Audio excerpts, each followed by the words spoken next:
Bonjour à tous et bienvenue sur ma chaîne, sur Aspi Yoga Mom. Je suis Séverine et aujourd'hui c'est la journée internationale de l'autisme, alors bonne fête à toutes les personnes autistes. Dans ce podcast, il y aura deux parties. Une première partie où je m'adresserai directement aux personnes autistes et une deuxième partie où je m'adresserai aux parents d'enfants autistes. Alors d'abord, je voudrais dire bravo, félicitations personnes autistes pour votre parcours, pour être arrivé là où vous en êtes. Parce que si vous avez plus de 25 ans, il est sûr que vous n'avez pas été détecté enfant ou dans votre jeunesse et que vous avez dû avancer dans la vie tout seul, sans aucune aide d'aucune sorte. Alors soyez fiers de vous, soyez fiers de ce que vous êtes. Vous êtes peut-être en ce moment dans une période difficile, vous êtes peut-être en dépression. Qui ne le serait à notre place? La société est vraiment pas du tout tendre avec nous. N'ayez pas honte d'être en dépression. Au contraire, la dépression est souvent une forme de grande sensibilité. Alors voilà, mettez votre sensibilité au profit de quelque chose de constructif. Reprenez confiance en vous. Essayez de trouver vraiment des activités qui vous plaisent à vous, qui vous tiennent à cœur. Ne restez pas isolés. Rejoignez-moi sur ma page Séverine Maman Hyper TSA où je vous partagerai des ondes très positives, très constructives dans différents domaines. Vous pouvez rejoindre également des groupes autistes pour discuter, échanger, voir que vous n'êtes pas seul à avoir des problèmes. Et il y a aussi des solutions. Donc vous pouvez rejoindre des groupes Facebook comme les papillons bleus zébrés ou Aspi Conseil ou Asperger et vie de famille. Voilà, et encore une fois, soyez fiers de vous, soyez fiers de votre parcours. Le monde a besoin de vous, le monde a besoin de nous, de notre regard très particulier sur la société, un regard profond, un regard honnête, un regard alternatif. Donc, vive la force autiste.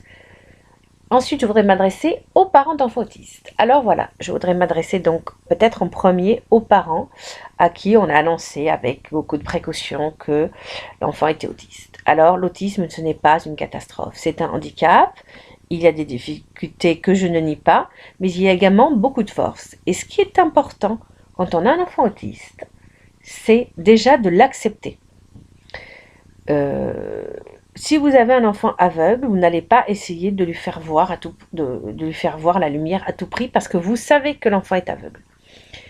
Et c'est un petit peu pareil avec les enfants autistes. Il ne s'agit pas de transformer l'enfant autiste, mais il s'agit au contraire de lui concocter un style de vie, un environnement qui va lui permettre de s'épanouir. Je pense qu'il est fondamental pour les parents autistes d'accepter l'autisme de leur enfant, de lire des biographies de personnes autistes. Il y a par exemple la biographie d'Hugo Loriot, Joseph Chovanec, des enfants qui ont été diagnostiqués comme étant souvent il y a un retard mental. On a dit à leur mère qu'il n'y avait rien à attendre d'eux et qu'il fallait mieux les mettre en hôpital psychiatrique et les oublier. Eh bien, heureusement, ces mères ont été extraordinaires. Elles ont vu que leur enfant était plein de potentialités, elles l'ont accompagné comme elles ont pu. Et on a maintenant, il y en a un qui est comédien, Hugo Loriot, qui est metteur en scène, qui écrit des pièces. Un autre qui est un mathématicien, qui fait des conférences. Vous avez Julie Dachez chez les femmes, qui est la première personne autiste qui a écrit une thèse sur l'autisme.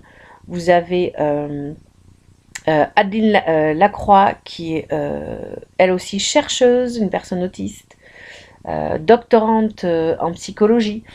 Vous avez énormément de... Voilà, lisez des livres écrits par les autistes pour vous convaincre que les autistes ont énormément de choses à apporter au monde.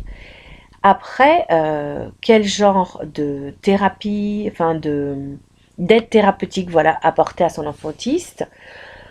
Moi, je trouve que ce qui est très important, c'est effectivement d'être suivi en psychomotricité. La psychomotricité, c'est extrêmement large. Ça va permettre que votre enfant en fait se connecte à son corps parce que les personnes autistes sont complètement déconnectées de leur corps.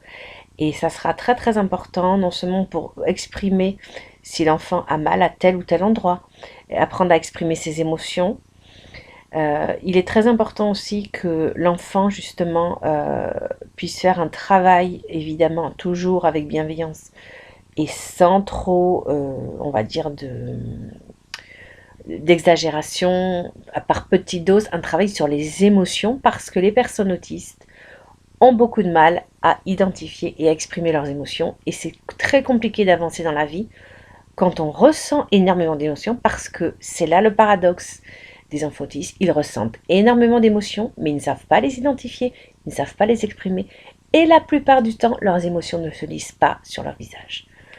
Donc, dites-vous bien qu'un enfant autiste est un enfant extrêmement sensible. Et si j'ai un conseil à donner aux parents autistes, c'est de vous mettre à la méditation. Les enfants autistes ressentent tout de leur environnement. Donc, si vous êtes stressé parce que votre enfant est autiste, ce que je peux comprendre, vous n'allez faire qu'aggraver son anxiété. Fondamentalement, un enfant autiste n'est pas anxieux. C'est l'environnement dans lequel il est qui va le rendre anxieux. Vous comprenez ce que je veux dire? D'ailleurs, il y a une étude anglaise qui prouve que les enfants autistes dont les parents méditent se développent de manière beaucoup plus harmonieuse. Donc vraiment, les parents, mettez-vous à la méditation, mettez-vous à la hauteur de votre enfant autiste, intéressez-vous à sa petite vie tranquille, acceptez de regarder le monde avec son regard, vous verrez, vous apprendrez plein de choses. Voilà, et puis les progrès pour rentrer dans les normes. Alors attention, les normes aussi que les médecins vont vous donner, que les enfants sont censés atteindre aux différents âges, 2 ans, 3 ans, etc. Ce sont souvent des normes extrêmement restrictives.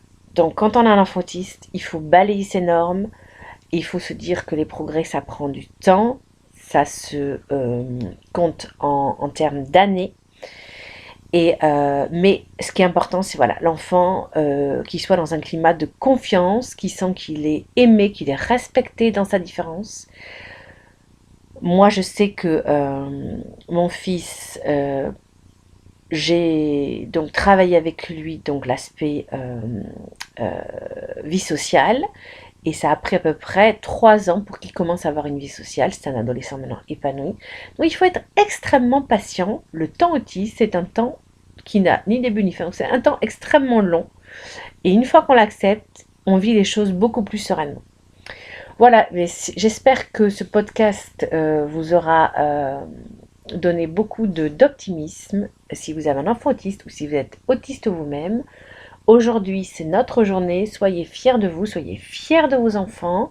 Et d'ailleurs, les parents d'enfants autistes, il y a de fortes chances que vous ou votre conjoint soyez autiste. Alors n'hésitez pas à rejoindre les groupes autistes et puis à faire quelques petits tests qui sont en ligne. Voilà, je vous dis, eh bien, très belle journée à tous et à très bientôt sur ma chaîne. Ciao, ciao, ciao!